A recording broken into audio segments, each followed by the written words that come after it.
Hi lovely people, so glad you are here on Amala Midun. Welcome to my channel. അങ്ങനെ ഒരു Christmas കാലം കൂടി വരവായി. വൈനില്ലാതെ എന്നാ ക്രിസ്മസാ അല്ലേ? ഒരട്ടിപ്പൊളി ഓറഞ്ച് വൈൻ ഉണ്ടാക്കിയാലോ?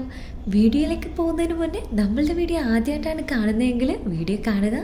വീഡിയോ കണ്ടിഷ്ടമായ ലൈക്കും സബ്സ്ക്രൈബും ചെയ്യണേ. 1 കിലോ ഓറഞ്ച് ആട്ടോ എടുത്തേക്കുന്നത്. ഒരുപാട് പുളിയൊന്നുമില്ല, അത്യാവശ്യം മധുരമുള്ള ഓറഞ്ചാണ്. ഓറഞ്ചിൻ്റെ തൊലിയൊക്കെ കളഞ്ഞ് നാരും കുരുവും എല്ലാം നമ്മൾ സെപ്പറേറ്റ് ആക്കിയിട്ടാണ് വൈൻ ഇടുന്നത്. ഓറഞ്ചിൻ്റെ കുരുവും ചേർത്ത് നമ്മൾ വൈൻ ഇട്ടാൽ വൈൻ ഭയങ്കര കയ്പായിരിക്കും. അതുകൊണ്ടാണ് നമ്മൾ ഓറഞ്ചിൻ്റെ കുരുവും നാരും ഒക്കെ മാറ്റിയിട്ട് വൈൻ ഇടുന്നത്. വൈൻ എന്ന് പറയുന്നത് സാധാരണ 21 ദിവസത്തെ പരമ്പരാഗതമായ പ്രോസസ്സാണ്. നമ്മളിവിടെ 2 മാസമായിട്ടോ വൈൻ ഇടാൻ വേണ്ടി വെക്കുന്നത്. ഓറഞ്ചിൻ്റെ കുരുവും നാരും ഒക്കെ മാറ്റിയതിന് ശേഷം നമുക്ക് ഗ്ലാസ് ജാറിലോ ഭരണിയിലോ ഇടാവുന്നതാണ്. വൈൻ ഇടാൻ പ്ലാസ്റ്റിക് ബോട്ടിൽ നമ്മൾ യൂസ് ചെയ്യരുത്. ഫെർമെൻറ്റേഷൻ നടക്കുന്ന സമയത്ത് അടിഭാഗം വീർത്ത് പൊട്ടാൻ ചാൻസ് ഉണ്ട്. എല്ലാ ഓറഞ്ചിൻ്റെയും കുരുവും നാരും സെപ്പറേറ്റ് ആക്കി നമ്മൾ ജാറിലിട്ട് കഴിഞ്ഞു. ഓറഞ്ചിൻ്റെ കുരുവും നാരും എടുക്കുന്ന ടൈമിൽ തന്നെ അല്ലി നല്ലതുപോലെ ക്രഷ് ആയിട്ടുണ്ട്. ഗ്ലാസ് ജാറിൽ തന്നെ ഇച്ചിരി ഓറഞ്ച് ജ്യൂസ് ആയിട്ട് ഇരിപ്പുണ്ട്. ഇനി ഒരു വുഡൻ സ്പൂൺ വെച്ച് ഒന്നുകൂടെ നമുക്കൊന്ന് ക്രഷ് ചെയ്ത് ഒന്ന് കുത്തിയെടുക്കാം. അരയ്ക്കൊന്നും ചെയ്യരുത്, ഒരുപാട് കഴിച്ചു പോകും പിന്നെ കുരു എന്തെങ്കിലും ഉണ്ടെങ്കിൽ. ഇനി ഇതിലേക്ക് 2 പട്ട, 3 ഗ്രാമ്പു, 4 ഏലക്ക. Then we can add 1 cup of sugar, that means 250 gram. പട്ടയും ഏലക്കയൊക്കെ കൂടിപ്പോയാലും ഗ്രാമ്പ് ഒരുപാട് കൂടിപ്പോരുത്, ടേസ്റ്റ് തന്നെ മാറിപ്പോവും. ദെൻ ഒരു കൈപ്പിടി ഗോതമ്പ്, കഴുകി ഉണക്കിയെടുത്ത ഗോതമ്പാണ്. ഗ്ലാസ് ജാർ ആയാലും നമ്മൾ കഴുകി തുടച്ചിട്ടാണ് നമ്മൾ വൈൻ ഇടാൻ വേണ്ടി എടുത്തേക്കുന്നത്. Then we can add 1 teaspoon yeast. Then നമുക്ക് തിളപ്പിച്ചാർച്ച വെള്ളം ഒഴിച്ചു കൊടുക്കാം. വൈൻ എപ്പോഴും ഡാർക്ക് റൂമിൽ വേണം വെക്കാൻ. മണ്ണിനടിയിൽ കുഴിച്ചിടുവാണെങ്കിൽ അത്രയും നല്ലത്. സൂര്യപ്രകാശം അടിക്കാതിരിക്കുന്നതാണ് വൈനിൻ്റെ ക്വാളിറ്റി ഡിറ്റർമൈൻ ചെയ്യുന്നത്.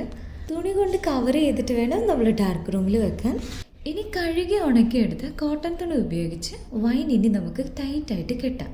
വൈൻ നമ്മൾ ഫെർമെൻറ്റേഷൻ ചെയ്യാൻ വേണ്ടി വെച്ച് കഴിഞ്ഞാൽ 4 ദിവസം കഴിഞ്ഞാട്ടോ ഞാനൊന്ന് ഇളക്കി കൊടുക്കുന്നത്. 2 ദിവസം കഴിഞ്ഞിട്ട് ഇളക്കി കൊടുക്കുന്നതെങ്കിൽ അങ്ങനെയും ചെയ്യാം.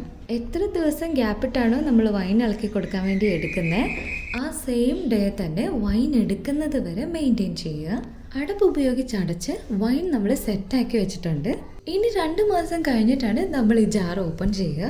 അപ്പോഴാണ് ഇനി നമ്മളുടെ നെക്സ്റ്റ് വീഡിയോ. 61 ദിവസത്തെ വൈനാണ്.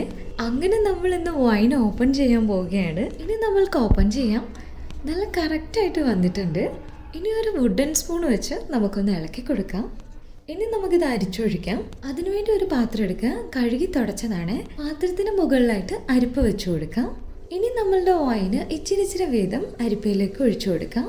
വൈനിനിപ്പം മധുരം പോരാ എന്നുണ്ടെങ്കിൽ 4 ദിവസത്തെ ഗ്യാപ്പിലാണ് നമ്മൾ വൈൻ ഇളക്കി കൊടുത്തത്.